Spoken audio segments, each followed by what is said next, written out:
Assalamu alaikum wa rahmatullah wa barakatuh. If you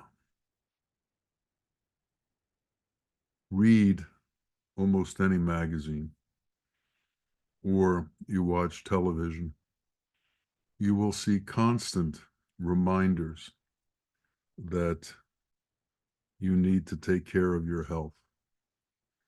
And they tell you all of the different and various things that you need to do in order to take care of this body. Don't eat this, don't eat that, eat this, eat that, fast part of the time, don't overeat, and so on. And right now, uh, television and radio are replete with advertisements for different medicines to cure different and various body ailments. You can't get away from them. They're everywhere and they're overwhelming. And this emphasis on the body has become a major industry in the United States, and an enormous amount of time is spent on that. Uh, People want to make you healthy, but there's more than one part to us. We're not just this body. We are also a soul. And what is of great joy to the body might really be the opposite for us. What is joy to desire might really be the opposite to us. Sexual joy is not necessarily positive for the advancement of the soul. What goes on outside is not necessarily beneficial for what goes on inside. Rumi has a long quatrain about sugar and eating sugar, and how in one hand sugar seems to be such a tasty treat, but on the other hand, it turns out to cause diabetes and different diseases to the body. We have to segment and understand that in our life, we have a responsibility to this body. And it's true, and we should try to take care of it. But we also have a responsibility to our soul, and we have to take care of that. Freedom of the body is not necessarily going to find us freedom of the soul. The desires of the body are not necessarily going to find us freedom of the soul. And we, each of us, individually, has to begin to work on behalf of our soul. We have to work on the liberation and freedom of our soul. God has made so many beautiful things in this world. Look at birds and look at the beauty that's been given to birds. Their songs, their plumage, their beaks, the way they fly. Yet these animals don't even have a fourth or fifth level of wisdom like man has. And man has been given 7 levels of wisdom. These animals are given 3 levels. So imagine how beautiful man with analytic wisdom is and can be. And if we can truly see within ourselves and understand the nature of who we truly are, we can understand that the beauty that's been given to man is beyond our conception. And when we can come in touch with the beauty that is within us, we can truly begin to see the glory of what God has done for man. Man who has mercy inside of himself and gives this mercy out to humanity. What is more beautiful than that? What has more impact on the world than that? And what has more impact on our own soul than that? Inside this body, for each of us, is a house where God resides. And this house is created when we take on God's qualities. And within that house where God resides, there is a light body. And that light body is our body. We are light men and light women. We are other than form.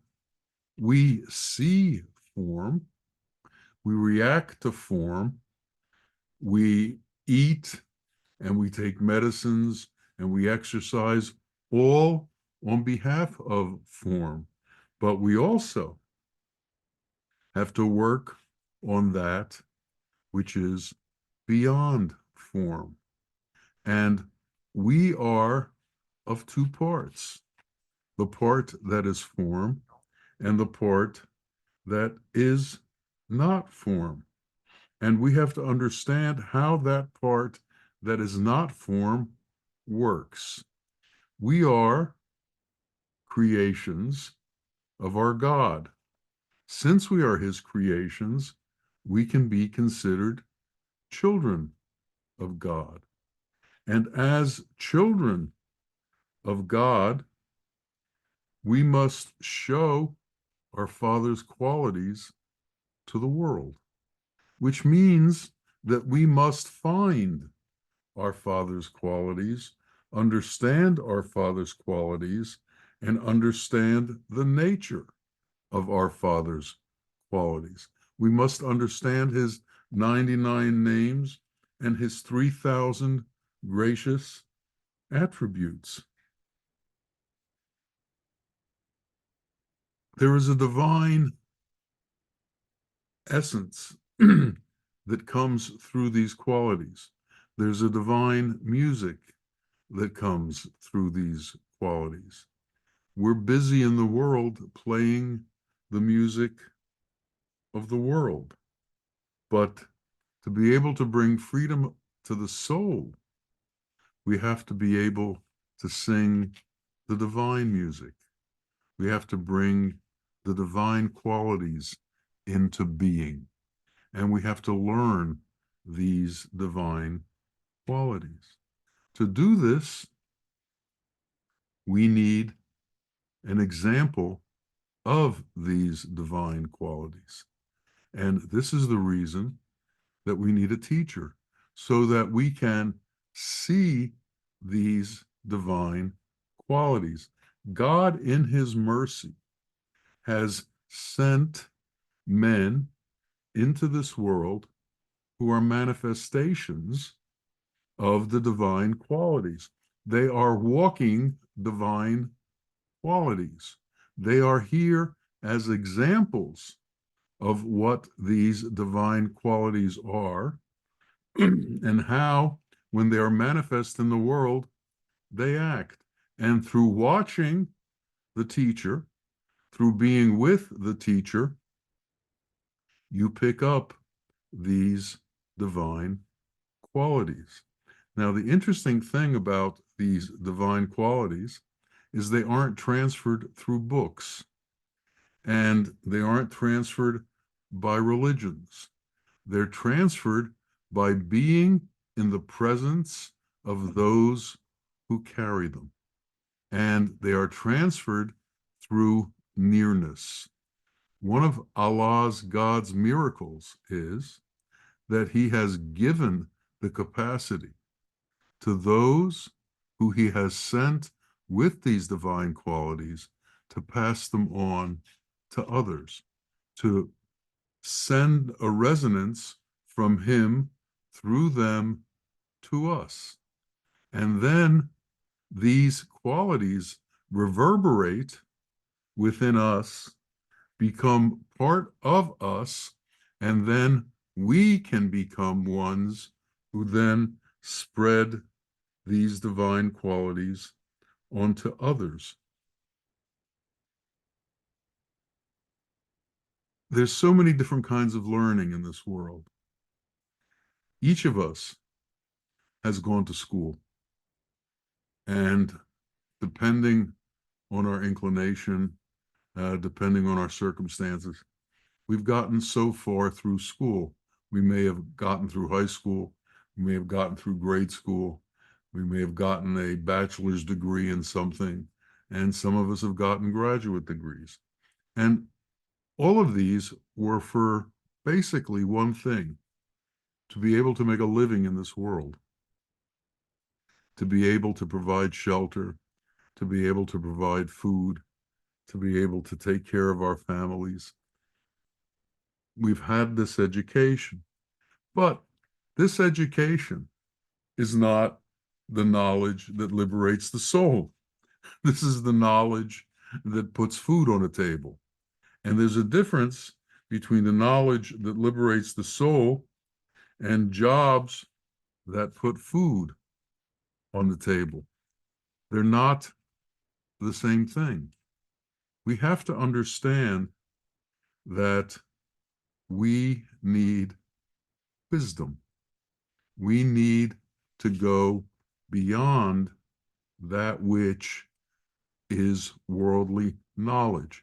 And the interesting thing about worldly knowledge is that when people become good at it, when they become good at providing, when they become good at making money, when they become good at building things in the world, there's an enthusiasm often that overtakes them, and they do more and more and more of that.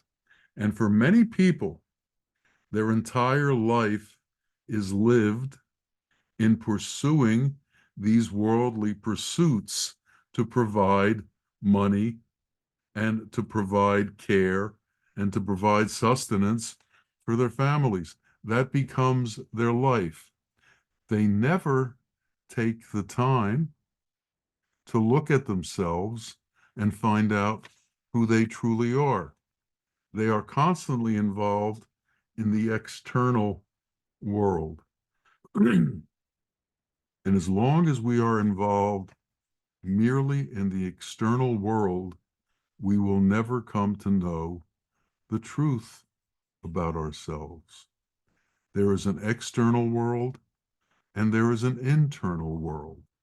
And we need to come to know about the internal world within us. If we stay away from the internal world, we'll never know the freedom of the soul. We are doing work for the world. We're not doing work on behalf of ourselves.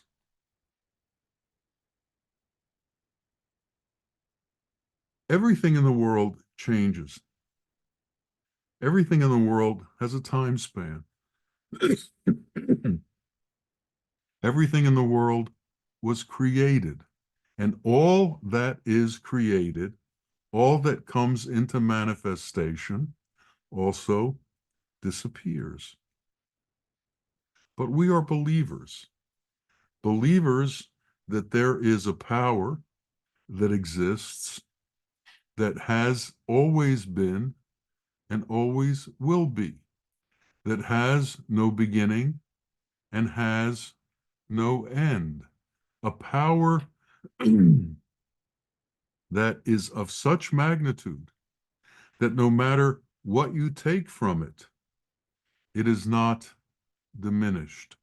A power that has no wife and no children, no real estate, no partiality. A power that is enveloped in love and is constantly doing duty towards its creation. And this power wants to be worshiped. And how does this power want to be worshiped?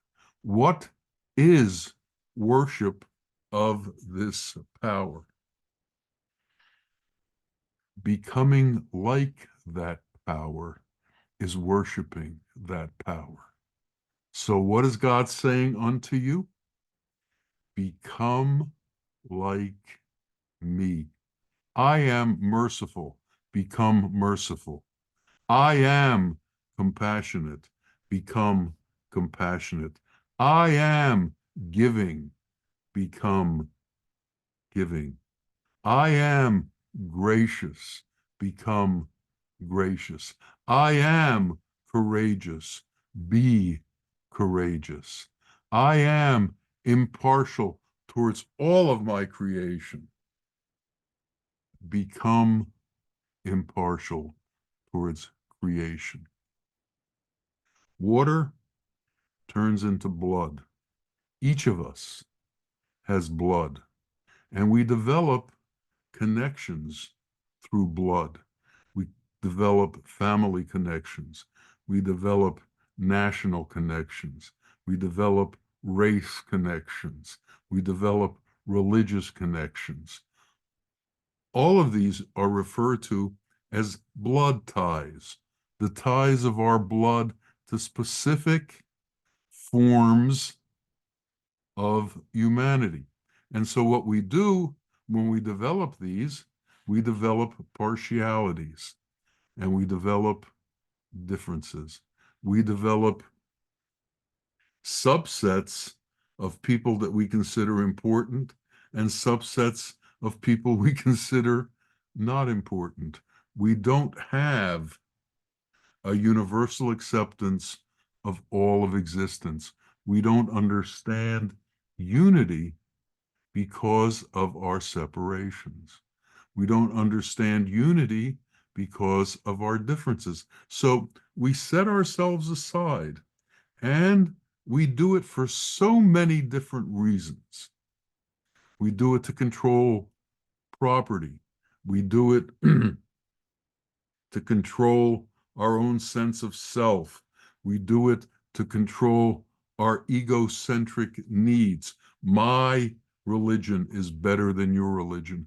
My color is better than your color. My nationality is better than your nationality. My way of understanding things is better than your way of understanding things. Imagine if the great teachers in this world held these kinds of prejudices. Imagine if the great teachers in this world, when they ran into these kinds of prejudices, rejected students because they didn't understand unity. Imagine the patience that these great teachers had in order to bring humanity around to understanding these basic principles. God sent into this world tens of thousands of prophets to spread this message of unity and to explain to man his sameness, that we all came from one mother and father, that we all came from one source, that we all came from one essence, that we all came from one creator. Yet, even though this message has been constantly repeated to man, man has taken it and altered it to make differences between man, to make differences in caste systems, to make differences in religious systems, to make differences in national systems, to make differences in culture. And they've used each one of these things to separate themselves from each other. These divisions, these separations harm our souls. A beggar knocked on the door of a dargah. Dargah is a place where the Sufis meet. And the sheikh was giving a talk. So one of the disciples got up to answer the door. And when he got to the door, he saw the beggar and he asked him what he wanted. And he said he wanted a piece of bread. And the dervish said to him, "Come back in an hour or so when the sheikh has finished speaking." And he closed the door and sat down. The sheikh asked the disciple, "What happened?" He said, "A beggar came to the door and asked for a piece of bread." And the sheikh said, "What'd you do?"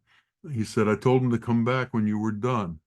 He said, "Go to the kitchen, get a loaf of bread, and chase him down and give it to him.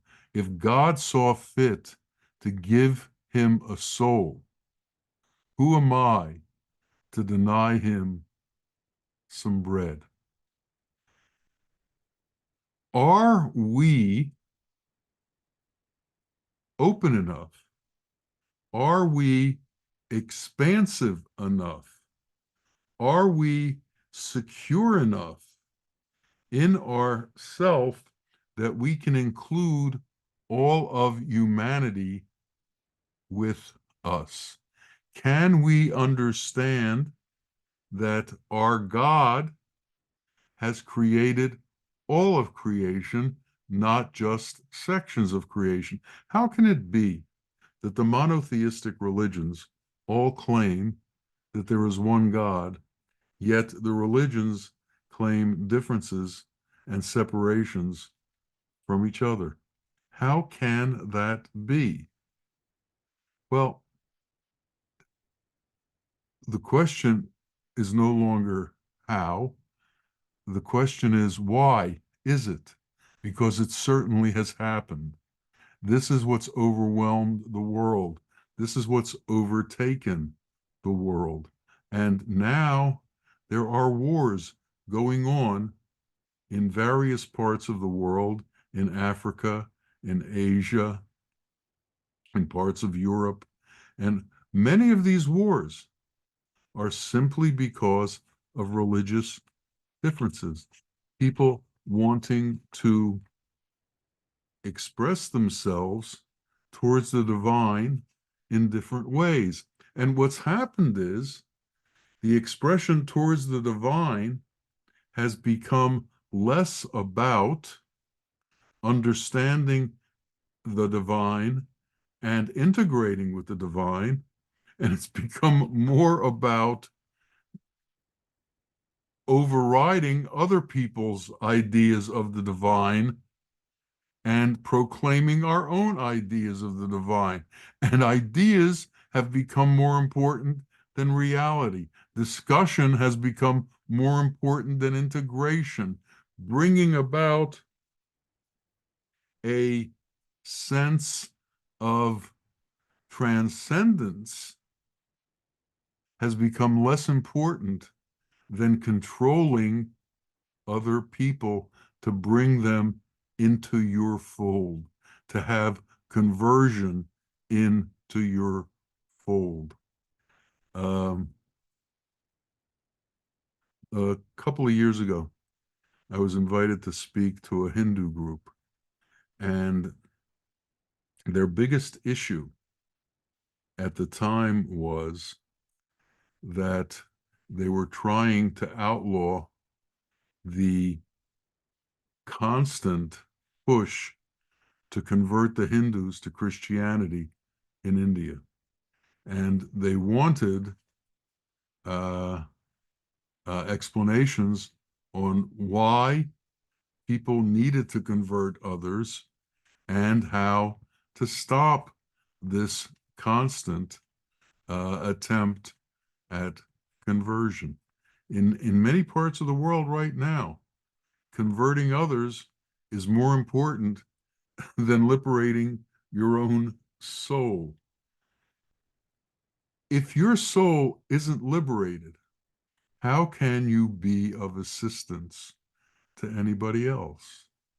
If your own path isn't true and you don't understand your connection to God, how can you help anybody else?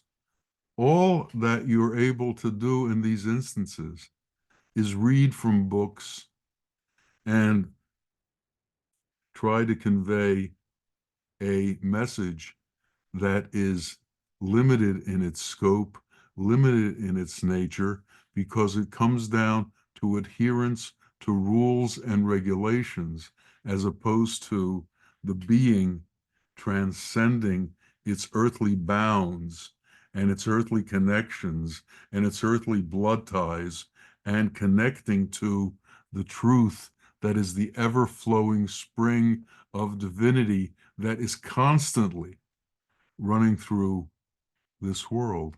Those who truly understand that every single thing that is alive because of the grace of God.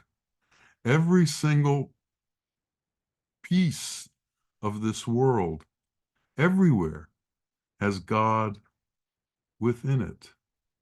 And everyone right now in so many parts of the world is trying to proclaim possession of that God. God can't be possessed. God's too large to draw a circle around. Yet everybody wants to encapsulate him. Everybody wants to draw a circle around him. And the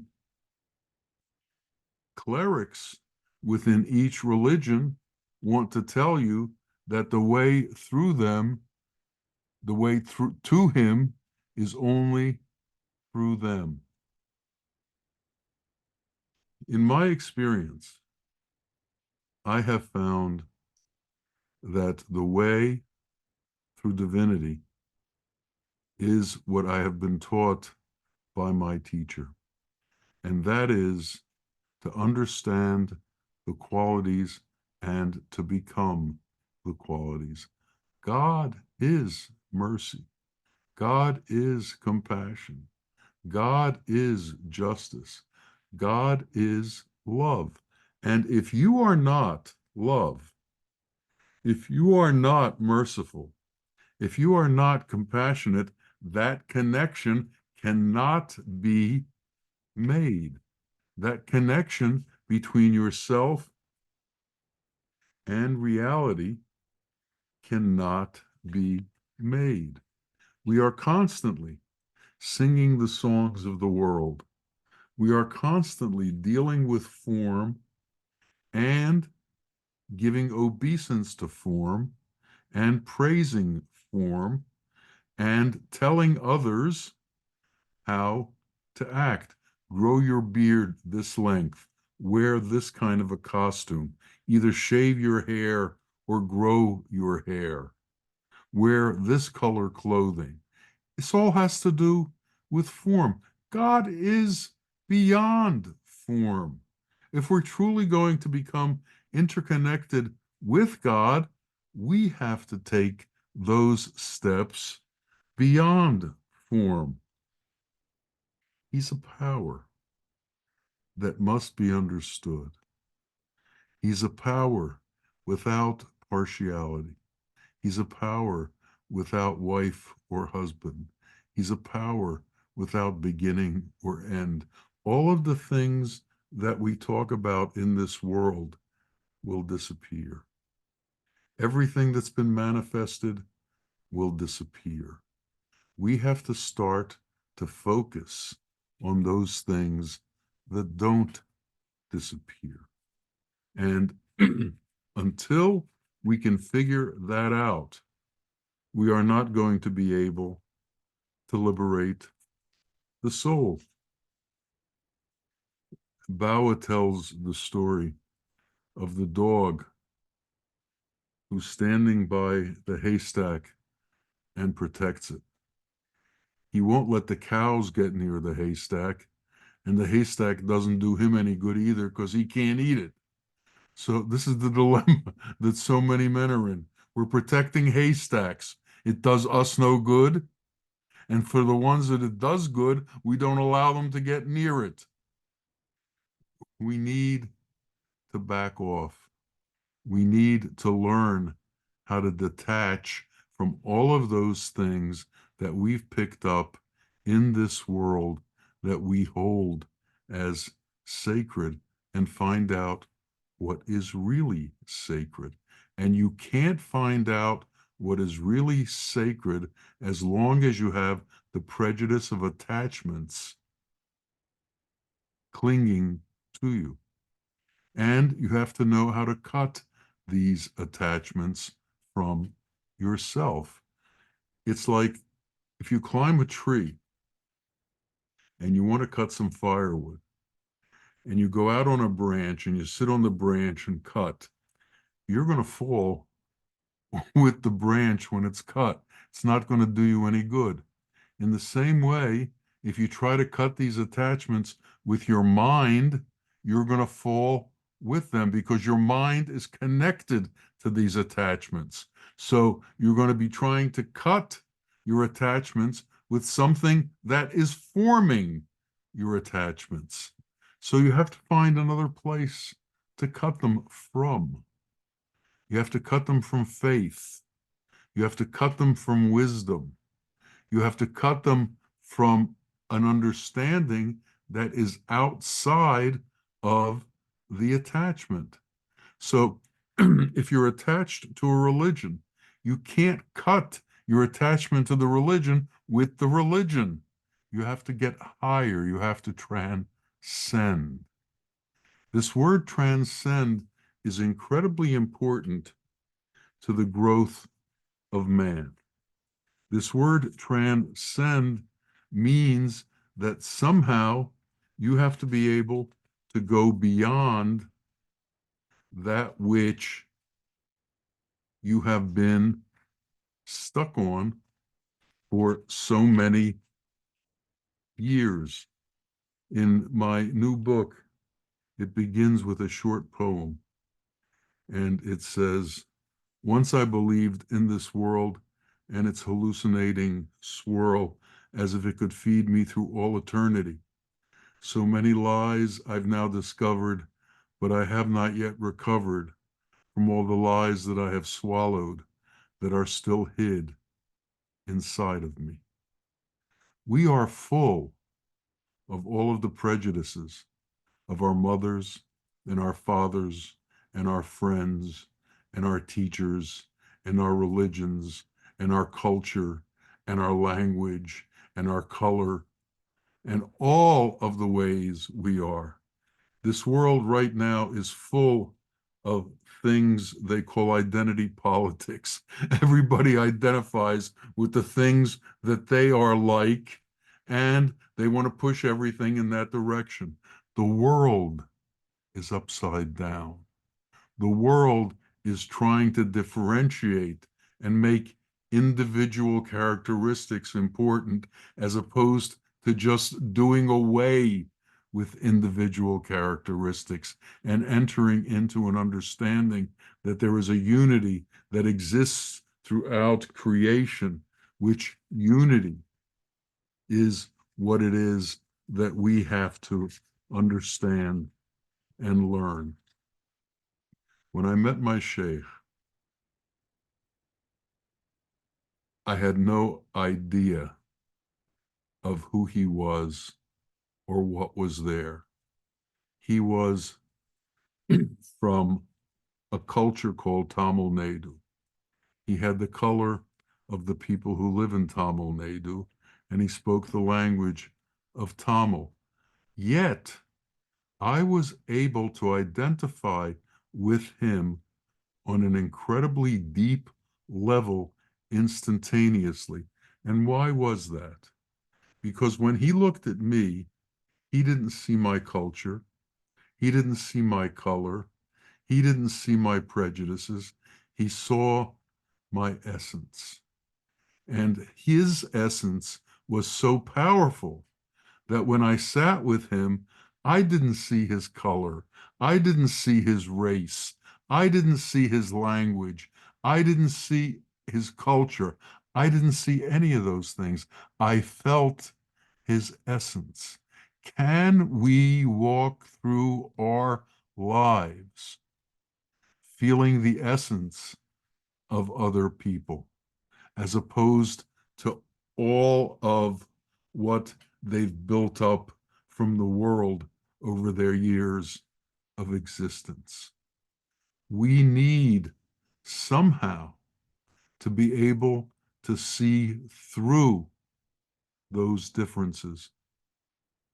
There's a story in the Old Testament about the Tower of Babel.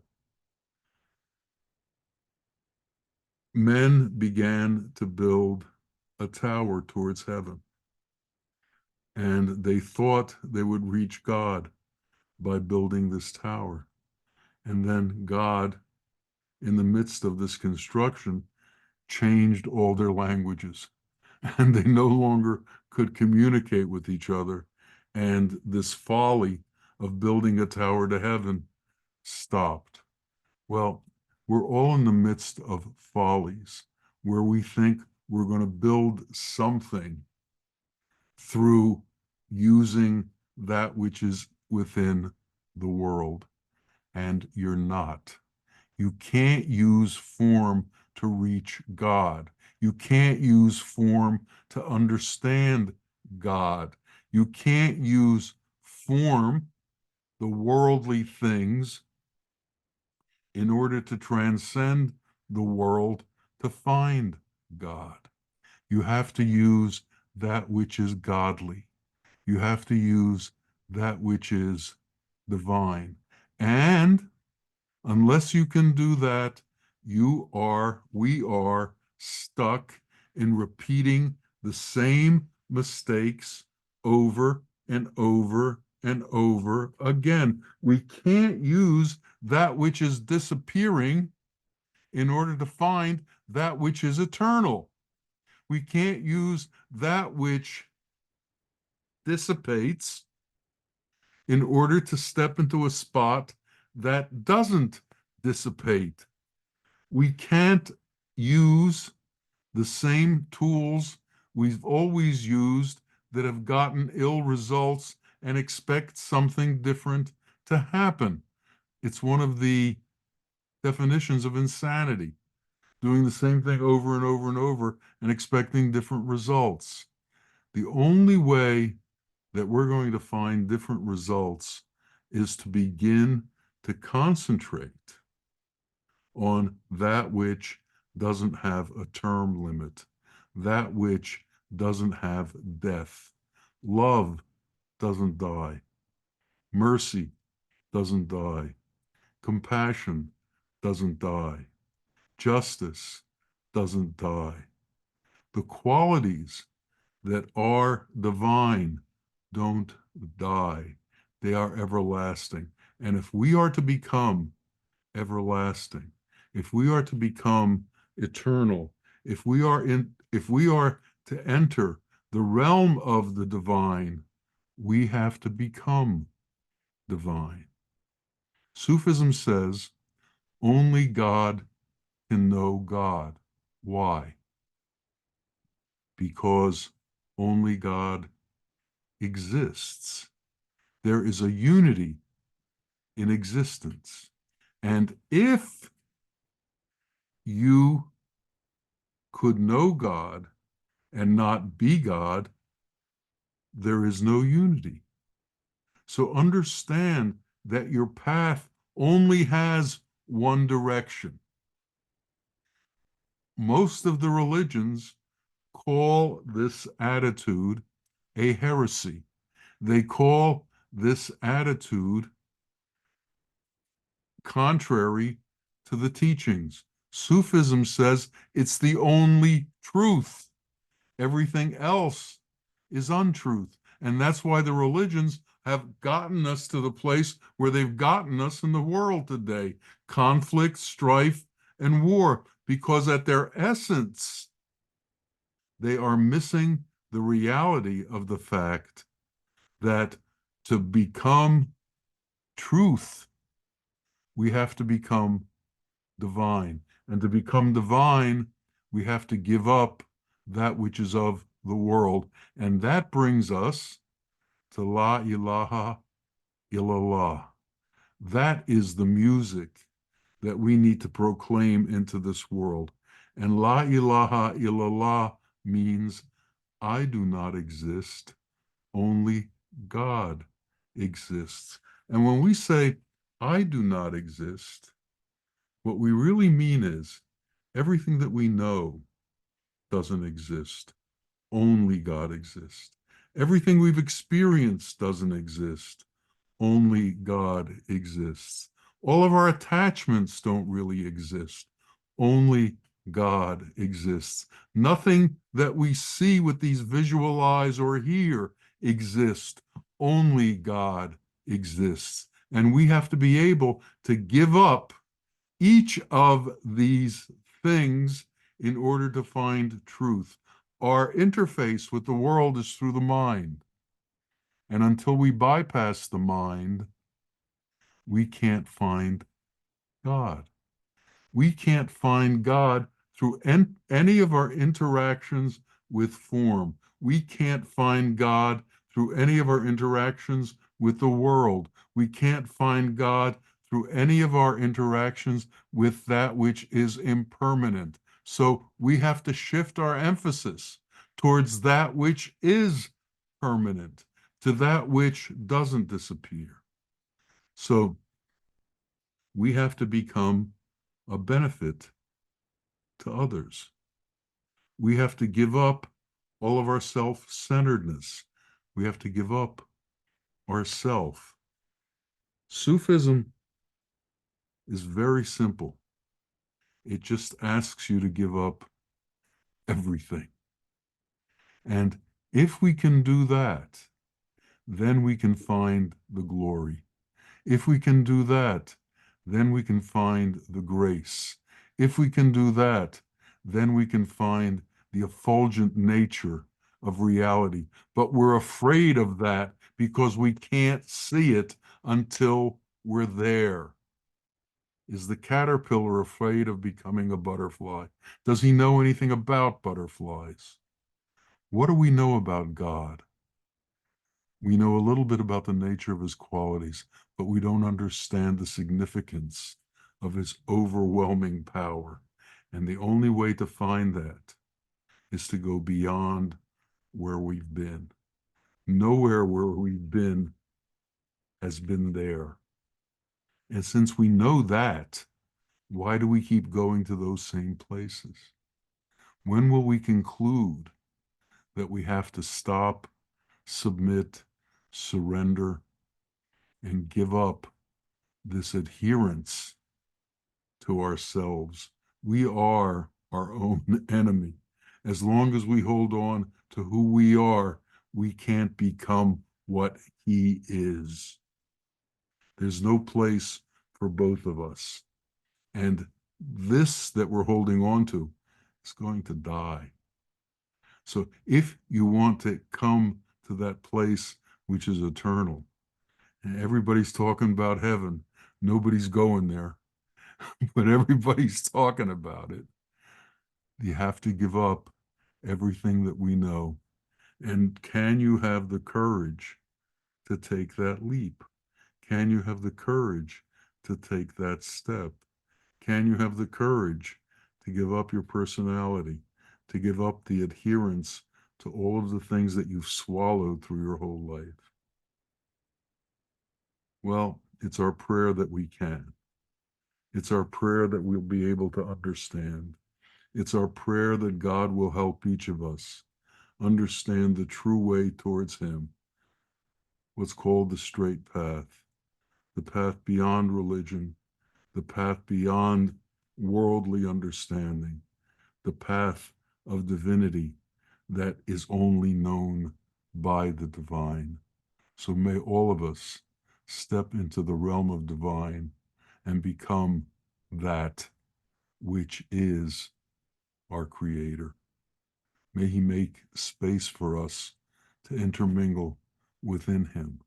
He is the Creator, the Sustainer, and the Nourisher, and the one that accepts. And He accepts all of us. And when we are ready, He will give us our inheritance. And what is our inheritance? Our inheritance is to come to know Him and to be like unto Him. May that be the fate of each and every one of us. Ameen. Ameen. Ya Rabbil Alameen. Assalamu alaikum wa rahmatullah wa barakatuh.